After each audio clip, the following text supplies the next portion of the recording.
Sebelum menonton video ini alangkah bijaknya, menekan tombol subscribe dan like, karena subscribe dan like tidak akan menambah beban pikiran Anda. Sejarah Sumatera Utara tak bisa lepas juga dengan asal-usul Danau Toba. Cerita rakyat ini sudah terkenal di kalangan masyarakat Indonesia, karena ceritanya yang luar biasa dan bisa menjadi sejarah dunia.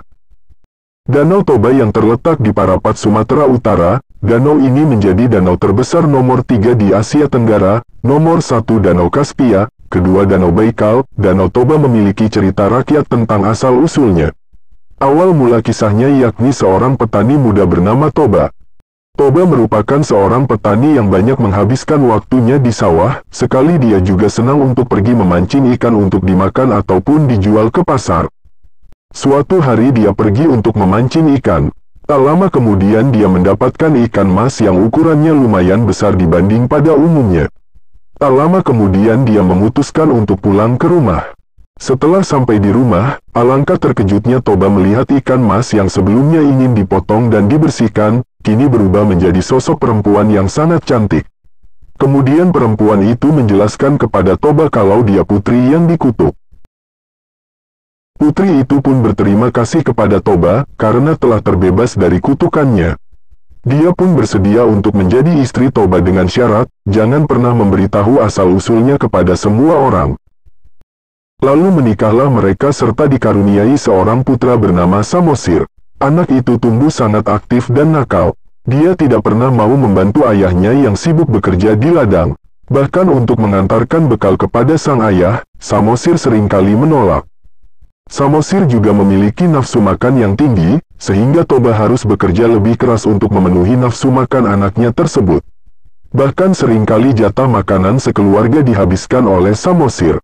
Akhirnya, pada suatu hari Samosir diminta ibunya untuk mengantarkan bekal kepada sang ayah yang sedang bekerja di ladang. Awalnya Samosir menolak, tetapi berkat paksaan dari sang ibu, dia akhirnya bersedia untuk mengantarkan bekal. Kepada sang ayah yang sedang bekerja di ladang, Samosir datang dengan wajah yang bersumut-sumut. Samosir kemudian berjalan menuju ladang. Di tengah perjalanan, Samosir merasa sangat lapar. Dia kemudian berhenti sejenak dan berpikir untuk memakan sedikit bekal untuk sang ayah, tetapi niat awalnya hanya memakan sedikit, akhirnya makanan itu yang jadi sisa sedikit.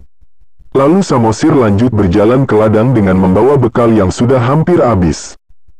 Toba sangat senang setibanya Samosir di ladang dengan membawa bekal, karena dia sudah sangat lapar sebab ia bekerja dari pagi hari. Kegembiraannya tak berlangsung lama, dia terkejut saat membuka bekal yang dibawa oleh Samosir. Toba lalu bertanya dengan raut wajah yang sangat kesal. "Kenapa makananku tinggal sedikit?" ujar Toba. "Tadi di jalan aku sangat lapar ayah, jadi aku makan dan minum sedikit bekal ayah, tapi tidak semua aku habiskan kan. Masih aku sisakan sedikit untuk ayah," ujar Samosir dengan wajah polos. "Anak tidak tahu diuntung," kata Toba ke Samosir. Kemarahannya semakin menjadi-jadi dan tak terbendung hingga menyumpat kasar. "Dasar kau anak keturunan ikan," ujar Toba. Samosir sangat terkejut, dia berlari dan menangis pulang ke rumah. Sesampainya di rumah, Samosir menceritakan hal ini kepada ibunya. Mendengar cerita Samosir, ibunya sangat kecewa dan akhirnya menangis. Dia tak percaya kalau sang suami telah melanggar sumpah untuk tidak menyebutkan asal-usulnya yang berasal dari ikan. Kemudian sang ibu berdiri dan memegang tangan Samosir, dalam hitungan sekejap mereka sudah menghilang. Keajaiban datang dari bekas pijakan kaki sang ibu dan Samosir, mengalir air yang sangat deras dan tak terbendung lagi hingga semua desa itu tergenang air dan tenggelam. Terbentuklah sebuah danau akibat kejadian ini. Hingga danau itu diberi nama Danau Toba. Adapun pulau kecil di tengah-tengah Danau Toba disebut Samosir.